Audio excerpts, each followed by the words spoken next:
Ever since I got bit by that spider, I've only had 1 week where my life has felt normal. The great thing about the highway fight is that it's kind of contained on this bridge. The bad thing about it is that it's essentially like an all CG environment that is in broad daylight with two hero characters fighting.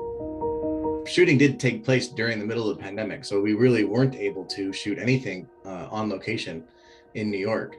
We sent a small team there, and they did some photographic reference.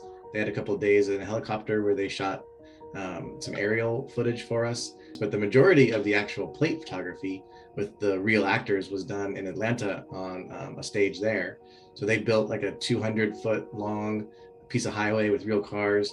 And that's where Tom Holland and Alfred Molina actually were physically there fighting each other. We did have to then fill in the entire environment around that because it's a very small set.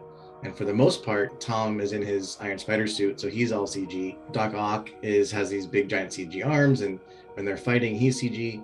And if they're throwing around cars or doing anything crazy, sometimes the entire frame is CG. So what we had to do was start with a scan and a lot of photographic reference of that environment. And then from that, build like just a very accurate photoreal representation of about 3 square miles of New York. The way we did it was we started with reference photography. We lined up maybe 10 to 15 angles from different parts of the bridge, looking out in different directions. And then we started matching that with our CG environment. And just every day we would iterate 3, 4, 5 times and just try and get closer and closer and closer to the real thing. And I think at the end of the day, we had something like 500 unique assets, 70 cars. We had to build a traffic system to drive cars around in the background so that would, give life back there. We had a crowd system for character, the actual human beings walking around in the background. And then, at render time, when all of that's brought in, it's probably like 30 billion polygons or something are being rendered in any given shot. Alfred Molina, he's on basically this platform that they can float around to give him height and move him around like the legs are carrying him. That was a little more difficult in the sense that his feet are flat on there, his legs aren't really dangling, and his coat gets caught up on this rig quite a bit. So most of the time when you see Doc Ock from the neck, a full body frame of him or even mid body frame of him, he's usually all CG from the neck down.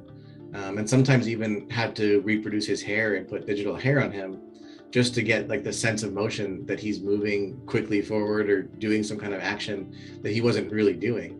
So you get that wind blowing in his hair, you get the jacket moving properly, his legs dangling.